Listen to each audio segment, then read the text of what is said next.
Okay, baddie, listen up. Honesty is about to become your secret relationship superpower.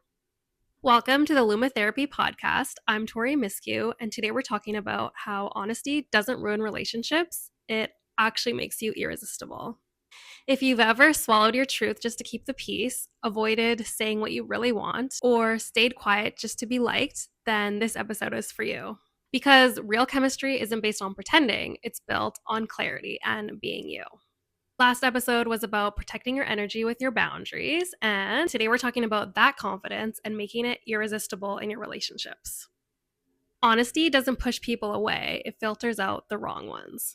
Let's talk about the biggest myth that we've been taught about honesty. A lot of us have been taught that honesty is dangerous, that if we say what we really feel, we'll be abandoned, rejected, or labeled as too much. So instead, we soften, we hint, we beat around the bush, we don't say what we're really feeling, we stay agreeable. But here's the truth: avoiding honesty doesn't create connection, it creates confusion. And confusion is not sexy. For example, in a relationship or a friendship, you might say you're fine when you're really not. You might avoid saying how you really feel. You might hope that the issue magically goes away and instead start resenting the other person. And you might go along with plans that you actually don't want to go along with. That doesn't build intimacy, that builds resentment. People pleasing isn't attractive, clarity is. Let's break down honest energy versus people pleasing energy. Let's go through people pleasing energy. You say yes before you even think about what you want. You avoid expressing your needs and your wants. You hope that the other person magically figures it out and knows what you want without you saying so. And you hope that they read your mind. The result is mixed signals, feeling emotionally burnt out, and you're feeling really unseen. Let's go through the magnetic, honest version of you. You express your feelings clearly, you say your preferences early on, and you trust that the right people are going to meet you there. And the result is respect, safety, and real attraction. If honesty feels terrifying, it's not because it's wrong, it's because it's new. Here's why honesty activates your nervous system. Your body learned at some point that honesty leads to conflict, rejection, and tension, and emotional distance. So now when you speak up, your nervous system yells, danger!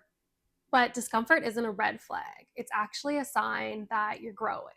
Honesty is also a muscle. It's the more that you use it, the bigger it will grow and the easier it will be to use. And the safer it feels. The longer you wait, the messier it gets. Rule number 1, say it early and say it clean. And by clean, I mean politely and clearly. So maybe you hate tomatoes and your partner always cooks with tomatoes. So instead of waiting till that builds up and you have gone like a whole year with eating all these tomatoes you hate, and you start freaking out and you say, I hate tomatoes, you're the worst. Okay. Instead of doing that, you're going to try saying early on, hey, just wanted to let you know I love your cooking and I hate tomatoes. Is it okay if going forward we don't eat tomatoes? You can even say, I want to say this early on so it doesn't create unnecessary resentment, because chances are the other person is going to get it. And there's probably stuff that they want to say too.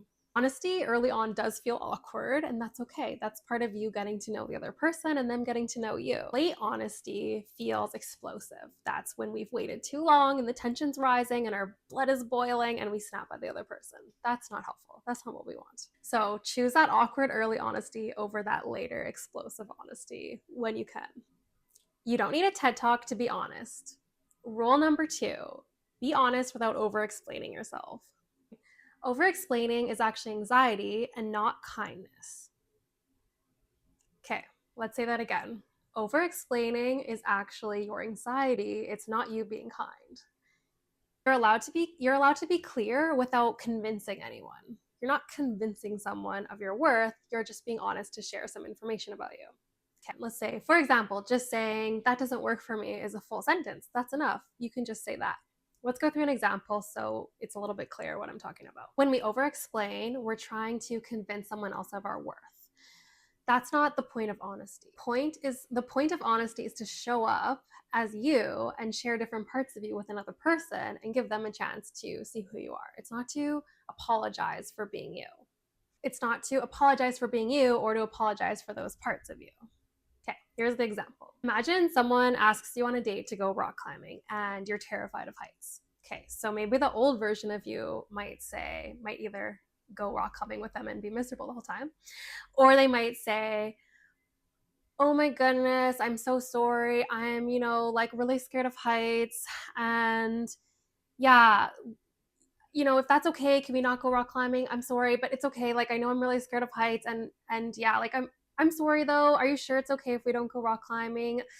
You know what? I feel really bad, and I know you wanted to go, and maybe you should just go with someone else on a date. I'm not even sure.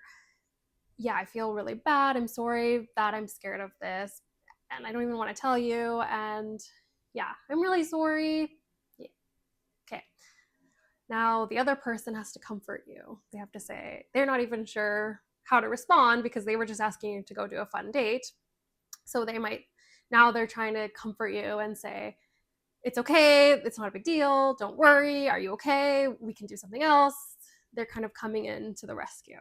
So imagine version number 2. So someone asks you, imagine you're the confident, magnetic version of you, and someone asks you on a date to go rock climbing and you're terrified of heights.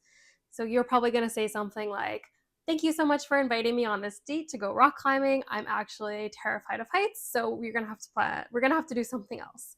I really enjoy doing archery and going for walks outside. Maybe we can pick a different day to do something like that. What do you have in mind? Okay, so you're still being clear and you're still being honest, but you're not apologizing for being you. You're not apologizing for having a fear. And now that person gets to respond to actually the content of what you're talking about, which is the date. They can say, oh, that's great to know. Here's some other ideas that I have. And you get to keep, communicating and getting to know each other. So you were honest, didn't over explain, and you were kind about it. That's kind of the formula that we're going for here. Honesty isn't controlling the outcome. Rule number 3, let people react. You can be honest and let go of how it lands. Okay, that's a hard one, and that's okay. We're just building it up. You can be honest and let go of how it lands.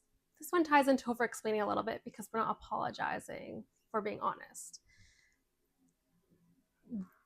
Someone's reaction is not a verdict of your worth, it's just information for you to have.